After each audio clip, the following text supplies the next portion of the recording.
Hey guys, जय महाकाल, नमस्ते and सत श्री अकाल। आशा करती हूँ कि आप सभी अच्छे होंगे और अपने एग्ज़ाम के लिए निरंतर तैयारी कर रहे होंगे। तो चलिए स्टार्ट करते हैं विज़न आईएएस अकेडमी के नोट से, जिससे हम भूगोल कंप्लीट कर रहे थे। इससे पहले हम कुछ वीडियो अपलोड कर चुके हैं। आज हम पढ़ेंगे भूगोल पृथ्वी की आंतरिक संरचना, जो कि आपके वनडे एग्जाम, मेंस और हर एग्जाम के लिए ज़रूरी है, जिनमें भी ज्योग्राफी आती है। तो चलिए स्टार्ट करते हैं।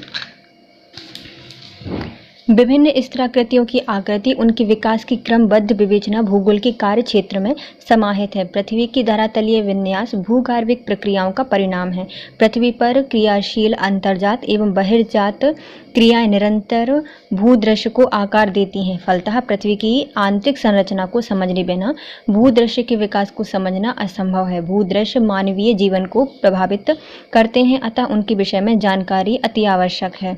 पृथ्वी की आंतरिक संरचना। पृथ्वी की आंतरिक संरचना के विषय में हमारी अधिकतर जानकारी अप्रत्यक्ष स्रोतों से प्राप्त अनुमानों पर आधारित है। तथापि कुछ प्रत्यक्ष स्रोत भी आंतरिक संरचना पर प्रकाश डालते हैं। प्रत्यक्ष स्रोत।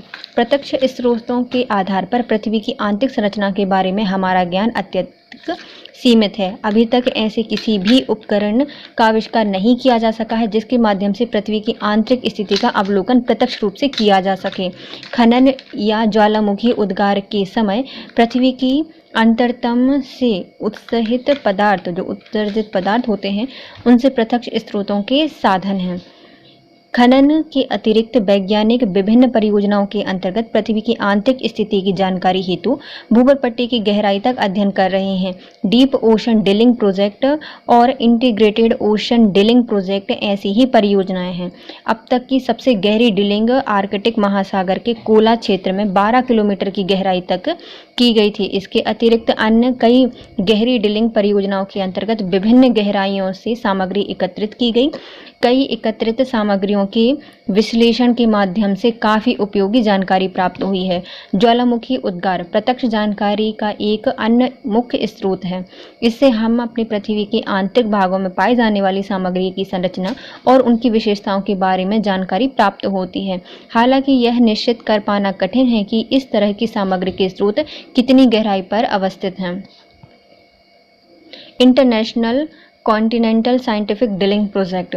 जून 2016 में भारत ने होल्स central Potsdam GFZ German research centre for geosciences के साथ एक समझौता ज्ञापन पर हस्ताक्षर करके international continent scientific drilling project का सदस्य बना। ICDF का 2016 में भारत सदस्य बना है। कहाँ की कंपनी है यह? जर्मन रिसर्च सेंटर है। इससे भारत कोयला क्षेत्र में गहरी ड्रिलिंग और संबद्ध अन्वेषण पूरा करने हेतु वैज्ञानिक ड्रिलिंग के विभिन्न पहलुओं में गहरी विशेषज्ञता वाले अंतर्राष्ट्रीय स्तर पर ख्याति प्राप्त विशेषज्ञों के अनुभवों का लाभ प्राप्त करेगा। ICDP international continental scientific drilling programme महाद्वीपीय ड्रिलिंग के क्षेत्र में अनुसंधान और वित्त पोषण हेतु एक बहुराष्ट्रीय कार्यक्रम है। भूगार्विक संरचना प्रक्रिया की क्रियाविधि को समझने में वैज्ञानिक ड्रिलिंग एक महत्वपूर्ण उपकरण है।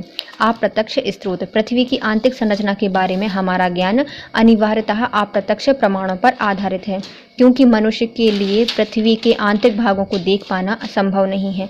अप्रत्यक्ष स्रोतों में तापमान, दबाव और पृथ्वी के घनत्व के साथ साथ भूकंपीय तरंगों की प्रकृति, उल्काएं आदि सम्मिलित होते हैं। इन स्रोतों को 3 समूहों में वर्गीकृत किया गया है। अप्राकृतिक स्रोत जैसे कि ताप, दबाव और घनत्व। प्राकृतिक स्रोत ज्वालामुखी उद्गार, भूकंप और उल्काएं। पृथ्वी की आंतरिक या उत्पत्ति से संबंधित सिद्धांतों के साक्ष्य। फर्स्ट है तापमान।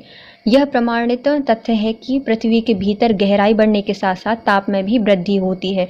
ज्वालामुखी विस्फोट के समय निकलने वाला लावा, उद्शोषित या फिर गेजर और धुआंरे भी इस तथ्य की पुष्टि करते हैं कि पृथ्वी की सतह से केंद्र की ओर जाने पर तापमान में वृद्धि दर्ज की जाती है। औसतन भूपृष्ठ से भूगर्भ की ओर प्रति 32 किलोमीटर पर 1 सेल्सियस तापमान में वृद्धि होती है। तापमान में तीव्र गति से वृद्धि एक निश्चित गहराई तक होती है। इसके पश्चात यह वृद्धि मंद गति से होती है। देखिए टेम्परेचर नीचे जा रहे हैं तो लिथोस्फीयर से फिर अपर मेंटल, फिर लोअर मेंटल, फिर लोअर आउटर कोर, फिर इनर कोर के पहुँचते पहुँचते टेम्परेचर बहुत ज़्यादा बढ़ जाता है। पृथ्वी की आंतरिक भागों में ऊष्मा एवं तापमान में वृद्धि के मुख्य कारण निम्नलिखित हैं। चट्टानों के भीतर रेडियोधर्मी विघटन, उसमें ऊष्मा विमुक्त होती है। तो चट्टानों के जो भीतर रेडियोधर्मी विघटन है उनके कारण उसमें ऊष्मा विमुक्त होती है। आंतरिक और बाहर शक्तियाँ जैसे गुरुत्वाकर्षण बल, ऊपर स्थित चट्टानों का भार भी उसको तापमान देता है। रासायनिक प्रक्रियाएं भी उसके टेम्परेचर को बढ़ा देती हैं। पृथ्वी के आंतरिक भाग में तापमान लगभग 5000 से 7000 डिग्री सेल्सियस तक होता है। इसने उच्च तापमान पर पदार्थों का ठोस अवस्था में पाया जाना आश्चर्यजनक है। वस्तुतः ऐसी परिस्थितियों में आंतरिक भाग में पाए जाने वाली चट्टानों को द्रव या गैसीय अवस्था में होना चाहिए, परंतु वास्तविकता इसकी भिन्न है। सतह से केंद्र की और गहराई में जाने पर तापमान में वृद्धि के साथ साथ दबाव में भी वृद्धि होती जाती है। यह दबाव सागर तल पर वायुमंडलीय परतों द्वारा आरोपित बल की तुलना में लाखों गुना अधिक होता है। अतः पृथ्वी के अभिकेंद्र के निकट अत्यधिक तापमान के बावजूद धात्विक आंतरिक कोर की तरल चट्टान अत्यधिक दबाव के कारण ठोस अवस्था में पाई जाती हैं। ये चट्टानें संभवतः प्लास्टिक अवस्था में हैं, इसलिए इसमें लचीलापन होता है और आंतरिक दबाव के कारण 2900 किलोमीटर की गहराई तक ठोस प्रतीत होती हैं। जहाँ कहीं भी दबाव में कमी आती है उसके नीचे के भाग की चट्टानें अधिक तापमान के कारण पिघल जाती हैं और बहुधा मार्ग बनाकर बाह्य धरातल पर प्रकट होती हैं और बाहर निकलने का प्रयास करती हैं और ज्वालामुखी विस्फोट इसी का एक उदाहरण होता है। देखो तो चट्टानें हैं वह कैसी हैं, प्लास्टिक अवस्था में पाई जाती हैं, इसलिए यह लचीली होती हैं। आंतरिक दबाव के कारण 2900 किलोमीटर की गहराई पर ये कैसी हैं, ठोस प्रतीत होती हैं। लेकिन कहीं कहीं दबाव कम होता है क्योंकि पृथ्वी बिल्कुल एकदम समतल नहीं है, तो कहीं कहीं दबाव कम होता है जिससे कि उसके नीचे की जो चट्टानें होती हैं वह अधिक तापमान के कारण पिघल जाती हैं और वह लावा जो पिघला हुआ मटेरियल है वह बाहर निकलने का प्रयास करता है, जो कि ज्वालामुखी इसी का ही एक प्रमुख उदाहरण है। अब आता है घनत्व। न्यूटन के गुरुत्वाकर्षण सिद्धांत के अनुसार पृथ्वी के औसत घनत्व की गणना 5.5 ग्राम पर सेंटीमीटर क्यूब की गई है। आश्चर्य की बात यह है कि पृथ्वी की सतह के निकट की चट्टानों का औसत घनत्व केवल 2.7 ग्राम पर सेंटीमीटर क्यूब है। यह घनत्व संपूर्ण पृथ्वी के औसत घनत्व के आधे से भी कम है। इससे यह स्पष्ट होता है कि गहराई में वृद्धि के साथ घनत्व में भी वृद्धि होती है।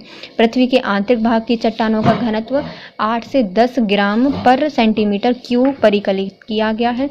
भूकोड के मध्य हिस्से का घनत्व भी अधिक है। इस उच्च स्तर घनत्व का संभावित कारण पृथ्वी के केंद्र में भारी धातु जैसे कि निकल और लोहे की उपस्थिति और ऊपरी परतों के द्वारा आरोपित दबाव हो सकता है। दबाव पृथ्वी की भीतरी गहराई में वृद्धि के साथ साथ तापमान और घनत्व के समान ही दबाव में भी वृद्धि होती है। कुछ वैज्ञानिकों का मानना है कि पृथ्वी की ऊपरी सतह के भार के कारण गहराई के साथ दबाव में वृद्धि होती जाती है। कुछ अन्य मतों के अनुसार पृथ्वी के आंतरिक भागों के पदार्थ पृथ्वी की उत्पत्ति के समय से ही भारी रहे हैं। पृथ्वी के अभ्यंतर के दबाव में परिवर्तन होने के कारण धरातल का भौतिक स्वरूप भी प्रभावित होता है। गुरुत्वाकर्षण बल पृथ्वी के धरातल के विभिन्न अक्षांशों पर गुरुत्वाकर्षण बल एक समान नहीं होता। पृथ्वी के केंद्र से कम दूरी होने के कारण ध्रुवों पर गुरुत्वाकर्षण का मान भूमध्य रेखा की तुलना में अधिक होता है। गुरुत्व या जी का मान पदार्थों के द्रव्यमान के अनुसार ही परिवर्तित होता है। पृथ्वी के भीतर द्रवों का असमान वितरण भी इस भिन्नता को प्रदर्शित करता है। अलग अलग स्थानों पर गुरुत्वाकर्षण की भिन्नता अनेक अन्य कारणों से भी प्रभावित होती है। इस भिन्नता को गुरुत्व विसंगति कहा जाता है। गुरुत्व विसंगति हमें क्रस्ट में पदार्थों के द्रव्यमान के वितरण की जानकारी देती है। इसमें क्रस्ट में द्रवित पदार्थों के वितरण के बारे में भी जानकारी प्राप्त होती है। चुंबकीय सर्वेक्षण पृथ्वी भी एक विशाल चुंबक की भांति व्यवहार करती है। पृथ्वी की तीव्र घूर्णन गति इसके केंद्र बाहरी द्रवित कोर में विद्युत धारा उत्पन्न करती है, जो पृथ्वी के चारों ओर एक चुंबकीय क्षेत्र का निर्माण करती है। यह चुंबकीय क्षेत्र चुंबकीय उत्तर और दक्षिण ध्रुव पर सर्वाधिक गतिशील होती है। चुंबक का दक्षिणी ध्रुव पृथ्वी के उत्तरी गोलार्ध और चुंबक का उत्तरी ध्रुव पृथ्वी के दक्षिणी भौगोलिक ध्रुव के निकट होता है। वास्तव में पृथ्वी का चुंबकीय क्षेत्र परावर्तित होता रहता है। चुंबकीय सर्वेक्षण क्रस्ट में चुंबकीय पदार्थ के वितरण के बारे में जानकारी उपलब्ध कराता है और इस प्रकार भूपर्पट्टी में पदार्थों के वितरण के बारे में हमें जानकारी प्राप्त होती है। उल्कापिंड अंतरिक्ष से आने वाले अंतरिक्षीय पदार्थ जब पृथ्वी के वायुमंडल में प्रवेश करते हैं तो वह वायुमंडल के घर्षण के कारण जल जाते हैं। केवल भारी उल्कापिंड जिनका केवल बाहरी स्तर ही जल पाता है पृथ्वी की सतह पर पहुंच पाते हैं। इस तरह के कई उल्कापिंडों की खोज की गई है जिसके परीक्षण से पृथ्वी की आंतरिक संरचना के संदर्भ में प्रमाण मिले हैं। इस संबंध में चट्टानी और धात्विक उल्कापिंडों का परीक्षण किया गया है। धात्विक उल्कापिंड मुख्यतः लोहे और निकल जैसे भारी पदार्थों से बने होते हैं। उल्कापिंड की उत्पत्ति भी सौरमंडल के निर्माण के समय हुई है। इस प्रकार इस तथ्य बहुत हद तक विश्वसनीय है कि उल्कापिंड और पृथ्वी दोनों ही एक समान तरह के पदार्थों से मिलकर बने हुए हैं। चंद्रमा पृथ्वी की आंतरिक संरचना के बारे में जानकारी सर्वप्रथम चंद्रमा के अध्ययन से प्राप्त होती है। पृथ्वी के चारों ओर चंद्रमा की कक्षा का निर्धारण करने की अनेक विधियां होती हैं जिसमें से एक महत्वपूर्ण विधि पृथ्वी का द्रव्यमान है। स्मरणीय है कि द्रव्यमान और पृथ्वी के गुरुत्वाकर्षण के बीच घनिष्ठ संबंध होता है। भूवैज्ञानिकों द्वारा पृथ्वी के द्रव्यमान का निर्धारण करने का आधार चंद्रमा की गति और पृथ्वी से चंद्रमा की दूरी को माना गया है। अतः यह अभ्यंतर के द्रव्यमान का पता लगाने का एक महत्वपूर्ण साक्ष्य प्रदान करती है। भूकंपीय तरंगें पृथ्वी के आंतरिक भागों के संचलन के बारे में भूकंप की उत्पत्ति होती है। इन संचलन के परिणाम स्वरूप पृथ्वी के आंतरिक भागों में ठीक उसी प्रकार से तरंगें उत्पन्न होती हैं जिस प्रकार तालाब के शांत जल में पत्थर फेंकने पर वृत्ताकार लहरें केंद्र से चारों ओर बाहर की ओर प्रवाहित होती हैं। अधिकांश भूकंप की उत्पत्ति ऊपरी मेंटल से होती है। भूकंप की तरंगों को सिस्मोग्राफ के द्वारा मापा जाता है। भूकंप की तरंगों के अध्ययन से भूवैज्ञानिकों को पृथ्वी के आंतरिक भागों में चट्टानों के प्रकार और बहुस्तरीय संरचना के बारे में जानकारी प्राप्त होती है। मूल रूप से भूकंप की तरंगें दो प्रकार की होती हैं। एक होती हैं भूगार्विक तरंगें और दूसरी होती हैं धरातलीय तरंगें। भूगार्विक तरंगें उद्गम केंद्र से ऊर्जा निर्मुक्त होने के दौरान उत्पन्न होती हैं और पृथ्वी के आंतरिक भागों से होकर सभी दिशाओं में आगे बढ़ती हैं। भूगार्विक तरंगें और धरातलीय सेलों के बीच अन्योन्य क्रिया के कारण नई तरंगें उत्पन्न होती हैं जिन्हें धरातलीय तरंगें कहा जाता है। देखो, जो भूगार्विक तरंगें हैं यह जब निकलती हैं केंद्र से तो ऊर्जा विमुक्त करते हुए दौरान उत्पन्न होती जाती हैं और केंद्र से बाहर की ओर आती हैं और हर दिशा में जाती हैं। जब भूगार्विक तरंगें और जो धरातलीय सेल है चट्टानें हैं उनके बीच में जो क्रिया होती है उससे जो उत्पन्न तरंगें होती हैं उन्हें क्या कहा जाता है? धरातलीय तरंगें कहा जाता है। ये तरंगें धरातल के साथ साथ चलती रहती हैं। भूकंप की तरंगों का वेग अलग अलग घनत्व वाले पदार्थों से गुजरने पर परावर्तित हो जाता है। मतलब अलग अलग पदार्थों में गुजरेंगी तो अलग अलग उससे क्या हो जाएगा? परिवर्तित हो जाएगा। अधिक घनत्व वाले पदार्थों में तरंग का वेग अधिक होता है और कम घनत्व वाले पदार्थों में इन तरंगों का वेग कम होता है। घनत्व में भिन्नता होने के कारण तरंगों में परावर्तन और अपवर्तन होता है जिससे इन तरंगों की दिशा भी बदलती रहती है। भूगार्विक तरंगें भी दो प्रकार की होती हैं। पहली होती हैं एस तरंगें और दूसरी होती हैं पी तरंगें। महत्वपूर्ण धरातलीय तरंगें रिले तरंगें हैं और जो कि एल तरंगें कहलाती हैं। धरातल में कौन है भैया? एल तरंगें घूमती हैं धरातल में।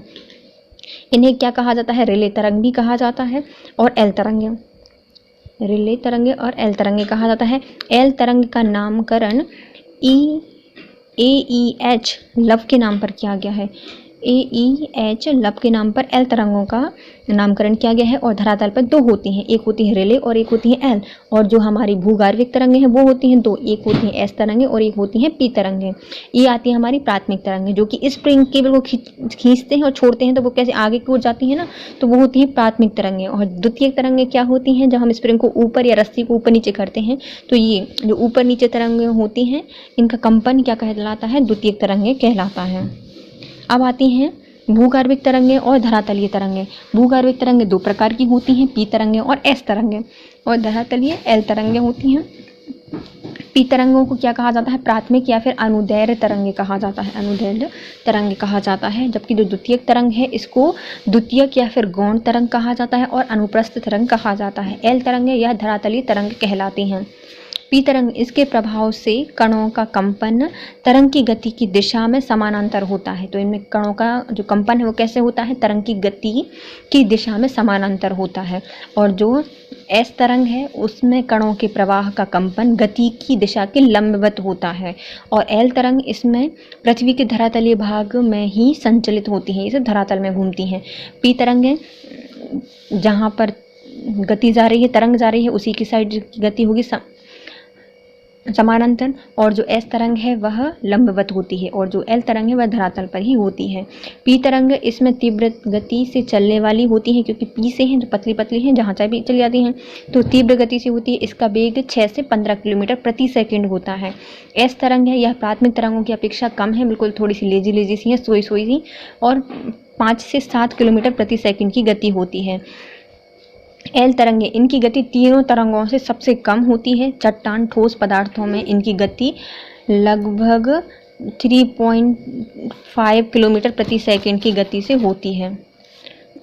पी तरंगे, ए तरंगे गैस, तरल, ठोस तीनों प्रकार में चल सकती हैं। पी तरंगे क्या होती हैं, गैस, ठोस और द्रव में तीनों प्रकार के पदार्थों में संचारित हो सकती हैं। लेकिन एस तरंगे, ए तरंगे केवल ठोस माध्यम में ही संचारित होती हैं, तरल माध्यम से होकर यह संचारित नहीं हो पाती। एल तरंगे यह केवल ठोस धरातलीय भाग में ही संचारित होती हैं तथा भूकंप के दौरान ये सर्वाधिक विनाश और जान मान की हानि पहुंचाती हैं।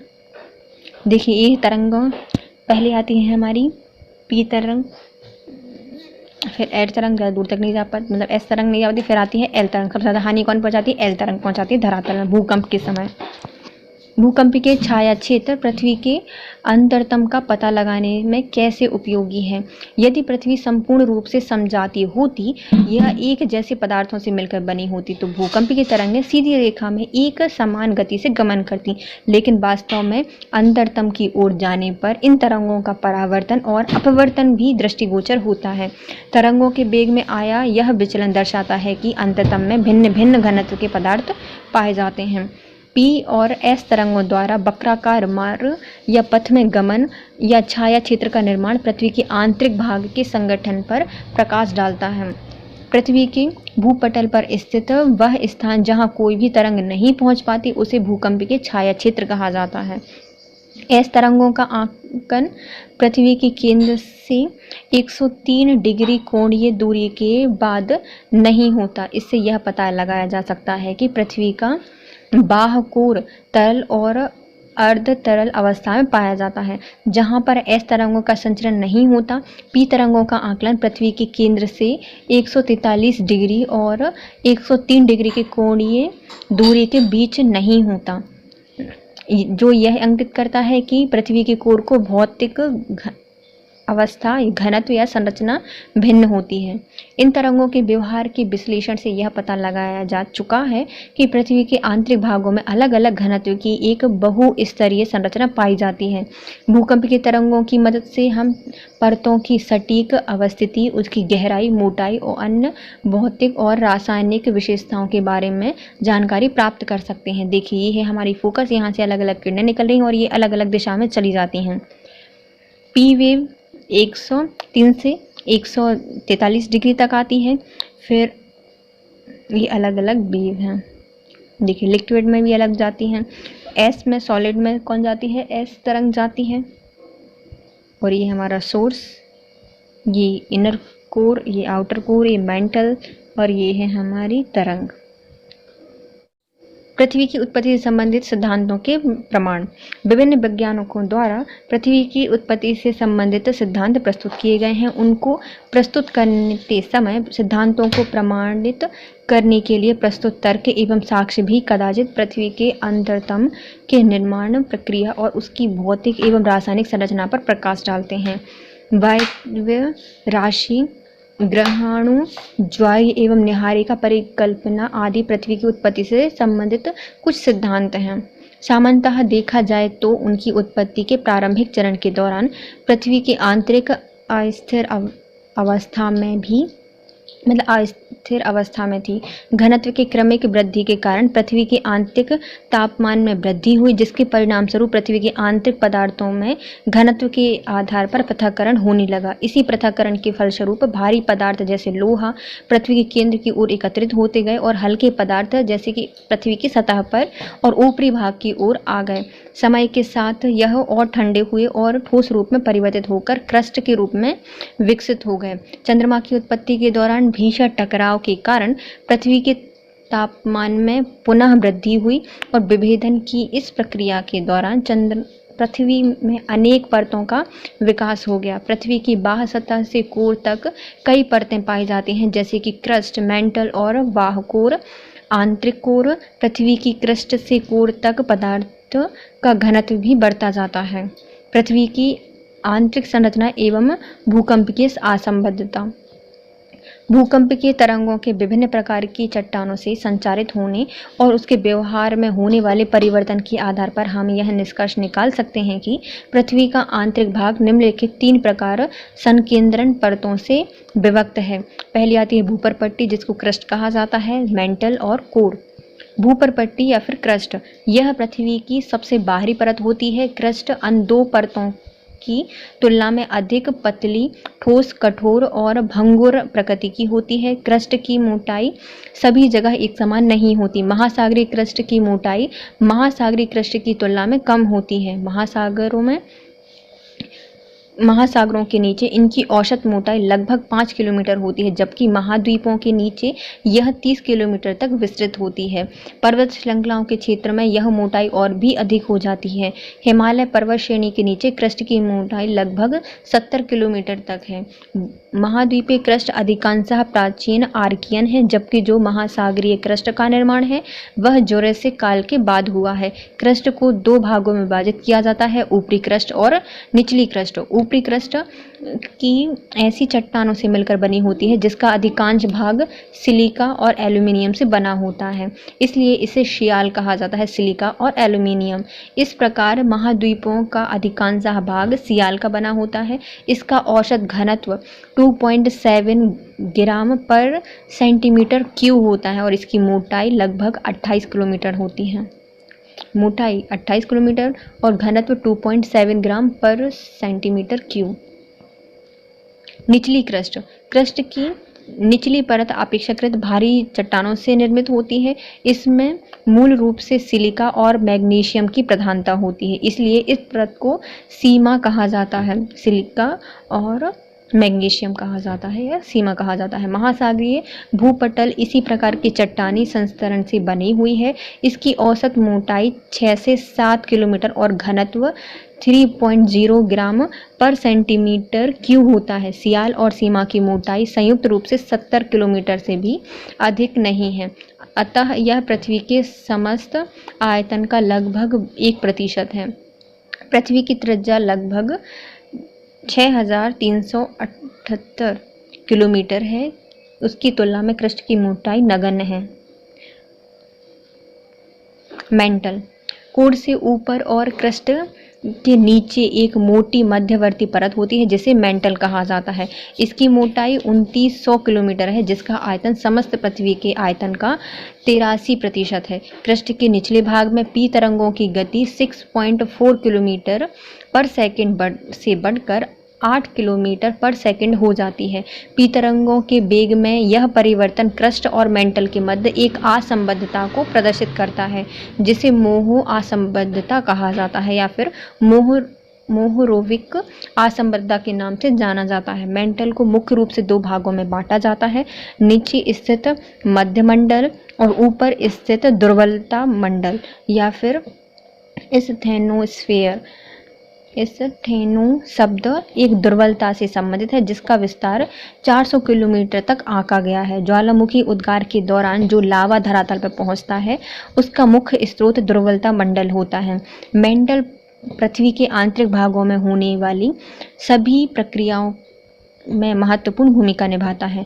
दुर्बलता मंडल का निचला भाग भी मध्य मंडल की तरह ठोस होता है, किंतु ऊपरी भाग प्लास्टिक या फिर आंशिक रूप से पिघली हुई अवस्था में पाया जाता है। दुर्बलता मंडल में भूकंप की तरंगों का वेग कम हो जाता है और अतः इन्हें निम्न वेग प्रदेश या लोअर विस्कोसिटी जोन भी कहा जाता है। मेंटल उच्च घनत्व वाले पदार्थ जैसे कि ऑक्सीजन, लोहा, मैग्नीशियम से निर्मित होता है। मेंटल में पदार्थों के औसत घनत्व में 3.5 ग्राम पर सेंटीमीटर क्यूब से 5.5 ग्राम पर सेंटीमीटर क्यूब के बीच परिवर्तन होता है। इन परतों का तापमान 900 डिग्री से 2200 डिग्री सेल्सियस के बीच होता है। इसका कारण मैग्मा की उपस्थिति है। ऊपरी परत का दाब क्रस्ट के निचले हिस्से और मेंटल के ऊपरी हिस्सों को लगभग एक ठोस रूप प्रदान करता है। यदि यह दबाव जारी रहता है कि पृथ्वी के अंदर से पिघला हुआ मैग्मा क्रस्ट की दरारों से ज्वालामुखी विस्फोट के माध्यम से सतह पर पहुंचने का प्रयास करता है। संवहन धाराओं की उत्पत्ति दुर्बलता मंडल में होती है, जो महासागरीय प्रवाह, भूकंप, ज्वालामुखी आदि जैसी घटनाओं के लिए ऊर्जा की आपूर्ति करता है। संवहन धाराओं की उत्पत्ति कहाँ से होती है? दुर्बलता मंडल से होती है। असंबद्धता का आशय ऐसे सतह से होता है जहां पर भूकंप की तरंगों की गति अचानक परिवर्तित हो जाती है। इन परिवर्तन का कारण पृथ्वी की भौतिक रासायनिक संरचना में आया परिवर्तन होता है। भूकंप की असंबद्धता भी पृथ्वी की आंतरिक संरचना को समझने में अत्यंत सहायक सिद्ध हुई है। कुछ प्रमुख भूकंप की असंबद्धताएं निम्न प्रकार हैं। पहली आती है कोनार्ड असंबद्धता। इसे बाह्य क्रस्ट और आंतरिक क्रस्ट के मध्य पाई जाती है। तो बाहर क्रस्ट और आंतरिक क्रस्ट के मध्य पाई जाती है कोनार्ड असंबद्धता। मोहो असंबद्धता, यह आंतरिक क्रस्ट और बाह्य मेंटल के बीच पाई जाती है। मोहो असंबद्धता।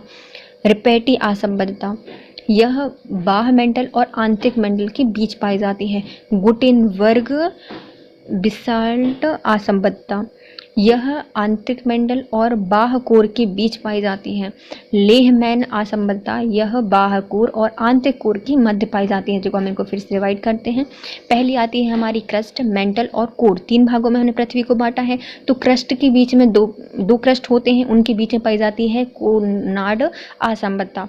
2 मेंटल के बीच में पाई जाती है रिपेटी असंबद्धता और 2 कोर की मध्य पाई जाती है लेहमैन असंबद्धता। अब जहाँ पर मेंटल और कोर एक दूसरे से मेंटल और कोर एक दूसरे से मिलते हैं, मतलब आंतरिक मेंटल और बाह्य कोर मिलता है, उसे कहा जाता है गुटेनबर्ग बिसाल्ट असंबद्धता। और जहाँ पर आंतरिक क्रस्ट और ऊपरी मेंटल एक दूसरे से मिलता है, उसे कहा जाता है मोहो असंबद्धता।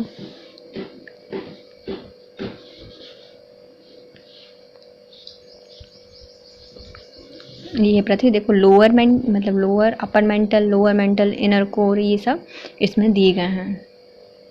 अब आते हैं कोर। यह पृथ्वी का सबसे आंतरिक भाग होता है, जो कि मेंटल के नीचे पृथ्वी के केंद्र पाया जाता है। इसका विस्तार 2900 किलोमीटर की गहराई से पृथ्वी के केंद्र तक होता है। यह पृथ्वी की सबसे आंतरिक परत होती है, जिसका प्रारंभ गुटेनबर्ग असंबद्धता से होता है। अर्थात गुटेनबर्ग असंबद्धता 1900 किलोमीटर के दौरान कोर और मेंटल को विभक्त करती है। कोर को 2 उपभागों में विभक्त किया गया है, बाह्य कोर और आंतरिक कोर। बाह्य कोर का विस्तार 2900 किलोमीटर की गहराई से 5150 किलोमीटर तक होता है, जिसका औसत घनत्व 10 ग्राम पर सेंटीमीटर क्यूब होता है। बाह्य कोर संभवतः पूरी तरह से तरल या अर्ध तरल अवस्था में होता है। ऐस तरंगें गुटेनबर्ग असंबद्धता पर विलुप्त हो जाती हैं। आंतरिक कोर ठोस अवस्था में पाया जाता है, जिसका विस्तार 5150 किलोमीटर की गहराई से पृथ्वी के केंद्र तक होता है। पी तरंगों की गति बाह्य और आंतरिक कोर की सीमा पर बढ़ जाती है और यह कोर का घनत्व 12 से 13 ग्राम पर सेंटीमीटर क्यूब के बीच होता है। कोर पृथ्वी के समस्त आयतन का 16% होती है और द्रव्यमान 32% होता है। तो कोर का आयतन कितना होता है? 16% और द्रव्यमान होता है 32%। कोर मुख्य रूप से लोहे और निकेल जैसे भारी पदार्थों से मिलकर बना होता है, इसलिए इस हिस्से को निफे या निकेल फेरस कहा जाता है, जो कि बेरी स्फीयर भी कहा जाता है। इसे क्या कहा जाता है? बेरी स्फीयर भी कहा जाता है। उच्च तापमान के पश्चात भी आंतरिक कोर ठोस अवस्था में कैसे रह सकता है? पृथ्वी का केंद्र अत्यधिक तप्त है और इसका तापमान सूर्य की तुलना में भी अधिक है। ऐसे में सैद्धांतिक रूप से इसने उच्च ताप में पदार्थ गैस या तरल अवस्था में मौजूद होती है, लेकिन पृथ्वी की आंतरिक कोर ठोस अवस्था में स्थित है। वैज्ञानिकों का मानना है कि ऐसी पृथ्वी के केंद्र में लोहे के क्रिस्टल बॉल जैसी परमाणविक संरचना के कारण हो सकता है। इसके कारण उच्च तापमान और दबाव के बावजूद आंतरिक कोर ठोस अवस्था में रह सकता है। KTH royal institute of technology के अनुसंधानकर्ताओं ने पृथ्वी की सतह से लगभग 6400 किलोमीटर नीचे पृथ्वी के केंद्र में होने वाली वायुमंडलीय प्रक्रियाओं के समान स्थिति निर्मित करने हेतु ट्रायोलिथ या स्वीडिश सुपर कंप्यूटर का प्रयोग किया। धातुओं की परमाणविक संरचना तापमान और दबाव के साथ साथ परिवर्तित होती रहती है। सामान्य ताप और दाब पर लोहा बॉडी सेंट्रल क्यूबिक अवस्था में रहता है। तो बहुत ज़्यादा दाब और ताप पड़ने पर जो लोहा होता है या जो पदार्थ होते हैं वह कैसे रहता है, तो लोहा बॉडी सेंटर्ड क्यूबिक के रूप में रहता है, जिसको BCC अवस्था कही जाती है। लेकिन जब उच्च दबाव की स्थिति में यह एक हेक्सागोनल क्लाउड पैकेट बन जाता है तो इसे HCP अवस्था में पहुंच जाता है। यह अब तक माना जाता है कि पृथ्वी के केंद्र के भीतर BCC मतलब बॉडी सेंटर्ड क्यूबिक अवस्था में अस्थिरत्व के लिए स्थिति बहुत स्थिर थी और कोर में स्थित लोहा HCP मतलब हेक्सागोनल क्लाउड पैकेट अवस्था में पाया जाता था। लेकिन नए शोध के अनुसार केंद्र का अधिक ताप BCC अवस्था को परिवर्तित नहीं करता, अपितु इसको और अधिक मजबूत बना देता है। आंतरिक कोर की संरचना में 96% से लगभग शुद्ध लोहा और शेष भाग निकेल तथा कुछ अन्य धातुओं से मिलकर बना हुआ है। आंतरिक कोर जैसी स्थिति में BCC अवस्था में लोहे के परमाणु परमाणविक विसरण की प्रक्रिया दर्शाते हैं। इस कारण से यद्यपि क्रिस्टल संरचना तो भंग हो जाती है, लेकिन लोहे की BCC अवस्था बनी रहती है। परमाणविक विसरण में आंतरिक कोर के किनारों पर अत्यधिक उच्च दबाव के कारण क्रिस्टल संरचना के टुकड़े अपने मूल विन्यास में पुनः प्रवेश के लिए लगातार पिघलते और प्रसारित होते रहते हैं। यह ऊर्जा विसरण चक्र या फिर एनर्जी डिस्ट्रीब्यूशन साइकिल क्रिस्टल को स्थिर और कोर को ठोस बनाए रखती है। पृथ्वी के कोर में जेट स्ट्रीम। यूरोपीय अंतरिक्ष एजेंसी के स्वाम्प उपग्रह ने पृथ्वी के आंतरिक भागों के बाह्य कोर में जेट स्ट्रीम की उपस्थिति की खोज की थी। स्वाम्प उपग्रह पृथ्वी के कोर, भूपर्पट्टी और महासागर मंडल, आयन मंडल और चुंबकीय मंडल के कारण उत्पन्न विभिन्न चुंबकीय क्षेत्रों का आकलन एवं निगरानी करता है। यह जेट स्ट्रीम पिघले हुए लोहे के त्वरणशील बैंड की तरह है जो कि उत्तरी ध्रुव के चक्कर लगाती है और वायुमंडल में बहने वाली जेट स्ट्रीम के समान होती है। इस खोज में वैज्ञानिकों को पृथ्वी के आंतरिक भाग की प्रक्रिया के बारे में और अधिक समझने में मदद मिली और भूकंप और ज्वालामुखी जैसी घटनाओं के गहन शोध में भी मदद मिली है। यह पूर्ण रूप से संपन्न एक अनुसंधान को प्रमाणित करती है जिससे ये खोज की गई थी कि उत्तरी गोलार्ध में प्रवेश रूप से अलास्का और साइबेरिया के नीचे बाह्य कोर में लोहा तुलनात्मकता रूप में तीव्रता से गतिशील है। पृथ्वी की आंतरिक संरचना का संक्षिप्त में विवरण देखिए। पहले आती हैं परतें, उनका सापेक्षिक अवस्थिति, घनत्व और रासायनिक संगठन। पृथ्वी की परतों को क्रस्ट, मेंटल और कोर में बांटा गया है। पहले आता है क्रस्ट। इसकी अवस्थिति कितनी है? 50 से 70 किलोमीटर की गहराई तक पाई जाती है। महाद्वीपों के नीचे अधिक मोटी है, महासागरों में कम मोटी है। क्रस्ट ऊपरी मेंटल को सम्मिलित रूप से लिथोस्फीयर कहा जाता है। तो क्रस्ट और जो ऊपरी मेंटल है उसको क्या कहा जाता है? लिथोस्फीयर कहा जाता है। फिर आता है इसका घनत्व। न्यूनतम घनत्व होता है महासागरीय क्रस्ट में बेसाल्ट, महाद्वीपीय क्रस्ट में ग्रेनाइट पाया जाता है। तो महासागर में बेसाल्ट पाया जाता है और जो महाद्वीपीय क्रस्ट है उसमें ग्रेनाइट की तुलना में अधिक घनत्व वाला होता है और इसका घनत्व 2.75 से 2.9 ग्राम पर सेंटीमीटर क्यूब होता है। रासायनिक संगठन इसके अंतर्गत हल्के तत्व जैसे कि silica, oxygen, aluminium, calcium, potassium और सोडियम जैसे तत्व पाए जाते हैं। फेल्सफर सामान्य रूप से इसमें पाया जाने वाला खनिज है। फिर आता है मेंटल। मध्यवर्ती परत एवं सबसे मोटी परत है। ऊपरी भाग को एक्सथेनोस्फीयर कहा जाता है। ऊपरी मेंटल मोहो से 410 किलोमीटर तक, मध्यवर्ती परत 410 से 660 किलोमीटर तक और आंतरिक मेंटल 660 से 2891 किलोमीटर तक फैली हुई है। इसकी गहराई बढ़ने के साथ साथ इसमें दबाव में भी वृद्धि होती है और घनत्व में भी इसमें वृद्धि हो जाती है। 3.4 से 5.6 ग्राम पर सेंटीमीटर क्यूब होती है। यह क्रस्ट के समान ही सिलिकॉन और ऑक्सीजन से बना हुआ है, लेकिन इसमें लोहा मैग्नीशियम की प्रधानता होती है। इसमें ओलिवाइन और पैरोक्सिन प्रचुर मात्रा में पाया जाता है। कुछ सीमा तक ठोस और कुछ सीमा तक प्लास्टिक के गुण होते हैं। गलनांक बिंदु के पास इसका व्यवहार भारी ठोस पदार्थों की तरह हो जाता है। देखो इसमें क्या क्या होता है, लोहा और मैग्नीशियम होता है और इसमें ओलिवाइन और पायरोक्सिन प्रचुर मात्रा में पाया जाता है। ओलिवाइन मतलब वाइन पी के मेंटल यहाँ वहाँ जो डोलने लगता है, पायरोक्सिन भी पीने से क्या होता है, मेंटल यहाँ वहाँ डोलने लगता है, तो प्रचुर मात्रा में पाया जाता है। इसकी सीमा में कुछ तक ठोस होता है, कुछ प्लास्टिक होता है। इसका गलनांक बिंदु के पास इसका व्यवहार भारी ठोस पदार्थों की तरह हो जाता है। कोर वेरिस्फीयर या फिर आंतरिक परत कहा जाता है। इसको 2900 से 5150 किलोमीटर वाह कोर तक फैला हुआ है और 5150 से 6378 किलोमीटर आंतरिक कोर तक फैला हुआ है। भारी धात्विक तत्वों से निर्मित है। अधिकतम इसमें घनत्व युक्त परत पाई जाती हैं। घनत्व कितना होता है, 5.10 से 13.0 ग्राम पर सेंटीमीटर क्यूब होता है। निफे से निर्मित होता है, तरल और प्लास्टिक अवस्था में, लेकिन अत्यधिक ऊपर दबाव के कारण यह ठोस अवस्था में पाया जाता है। इसके साथ आज का वीडियो हमारा कंप्लीट होता है guys. If you like my video please share, subscribe and comment. Thank you so much guys, have a nice day.